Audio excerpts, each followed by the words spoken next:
Halo teman-teman, jadi di video kali ini saya akan membahas upaya mitigasi untuk minimalisir resiko dan dampak bencana tsunami. Kalian tahu nggak sih apa itu tsunami?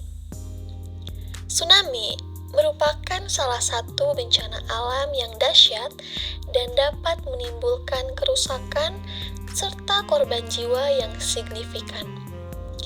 Tsunami, sang badai laut raksasa, mengintai di balik keindahan pesisir. Kekuatannya yang dahsyat mampu meluluh lantahkan daratan, merenggut nyawa, dan meninggalkan luka mendalam. Lalu, apakah kalian masih ingat kejadian tsunami Aceh? Betul, yaitu tsunami terbesar di Indonesia yang terjadi pada tanggal 26 Desember 2004 di Aceh, yang diakibatkan oleh gempa berkekuatan 9,1 skala Richter dan memicu gelombang tsunami setinggi 30 meter. Bencana ini menelan korban jiwa lebih dari 200.000 orang dan merupakan salah satu bencana alam paling mematikan dalam sejarah modern. Oleh karena itu, upaya mitigasi menjadi sangat penting untuk minimalisir resiko dan dampak bencana tsunami. Berikut adalah upaya mitigasi yang dapat dilakukan. Mitigasi yang pertama adalah waspada tanda-tanda tsunami. Sebelum datangnya bencana tsunami, sebenarnya ada berbagai tanda-tanda alam yang dapat dijadikan peringatan bagi masyarakat untuk mewaspadai datangnya bencana tsunami. Di antaranya, yang pertama adalah air laut surut secara tiba-tiba.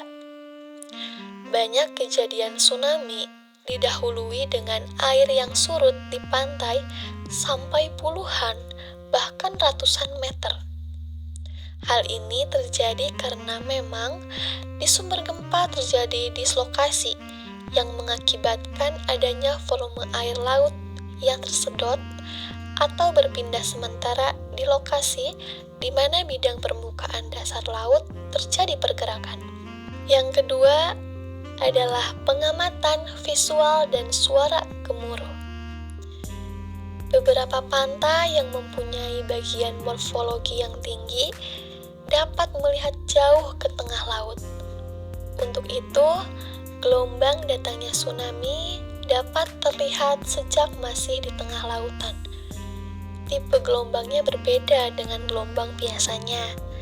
Beberapa saksi mata mengatakan gelombang tsunami tersebut menyerupai tembok yang tinggi dan suara bergemuruh. Setelah semakin dekat, biasanya suara gemuruh akan terdengar lebih dahulu sebelum gelombang datang. Tanda-tanda itu dapat menjadi peringatan alam untuk segera mengevakuasi keluarganya menjauh dari pantai atau mencari tempat yang tinggi dan aman. Dan yang terakhir ada sistem peringatan dini tsunami. Setelah kegiatan bencana tsunami di Aceh dan kawasan Asia dan sebagian Afrika, maka berbagai negara terus mencurahkan perhatian untuk membangun sistem pemerintahan dini. Sistem peringatan dini tsunami terutama yang berkaitan langsung dengan Samudra Indonesia. Di Jepang maupun di Eropa, teknologi peringatan dini terhadap bencana tsunami sudah sangat maju. Selain tempat-tempat pemantauan yang tersebar, juga peralatan-peralatan yang bersifat otomatis dan bersifat real time sangat mendukung dengan sistem peringatan dini. Sistem peringatan dini di Jepang sudah beroperasi secara efektif dan sudah terbukti berulang kali menyelamatkan penduduk pesisir pantai dari serangan gelombang pasang tsunami. Tentu, dengan waktu yang relatif singkat dalam mengubah data di real time, kejadian tsunami dapat diantisipasi sedini mungkin dan dapat mengevakuasi warga dari bahaya tsunami. Dari data gempa yang terjadi, maka data tersebut diolah dan dianalisis apakah bersifat menimbulkan tsunami apabila pusat gempa berada di laut, memiliki magnitudo di atas 6 skala Richter, kedalamannya kurang dari 60 km, dan memiliki bentuk patahan vertikal. Maka gempa ini dinyatakan sebagai gempa yang membangkitkan tsunami. Dari dasar itu, maka peringatan segera disebarkan ke pantai-pantai yang berpotensi terkena bencana tsunami melalui alarm-alarm dan sistem evakuasi segera dijalankan. Dan yang terakhir adalah kesiapsiagaan tsunami. Berbagai upaya telah dilakukan termasuk memasang peralatan tsunami. Tak kalah pentingnya adalah upaya kesiapsiagaan terhadap bencana tsunami. Kesiapsiagaan adalah upaya manusia untuk tetap waspada terhadap bencana tsunami dengan berbagai cara. Antara lain, yang pertama adalah pembuatan peta rawan tsunami. 2. Penyuluhan kepada penduduk dan aparat terkait di daerah rawan tsunami. Penyuluhan ini diantaranya berisikan tentang apa dan bagaimana gempa dan tsunami terjadi, dan cara-cara untuk menghindar dari bencana tsunami. Penyuluhan dapat dilakukan melalui media cetak dan elektronik sesering mungkin, atau dapat juga dilakukan melalui poster-poster yang dipasang di tempat-tempat umum pada daerah-daerah rawan tsunami.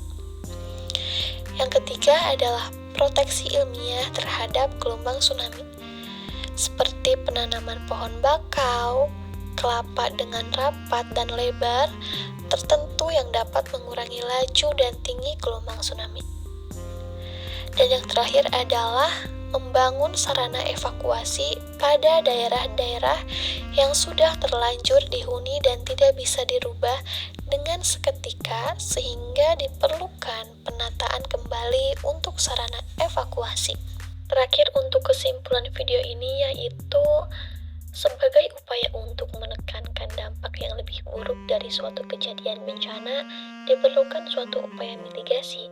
Mitigasi bencana tsunami dapat dilakukan dengan membuat green belt berupa penanaman tumbuhan penahan gelombang seperti bakau atau pohon kelapa dengan rapat, pembangunan struktur sarana evakuasi, sampai dengan sistem peringatan dini ke masyarakat. Sekian video yang dapat saya sampaikan. Semoga bermanfaat bagi orang yang melihat video ini ataupun pihak lainnya. Terima kasih.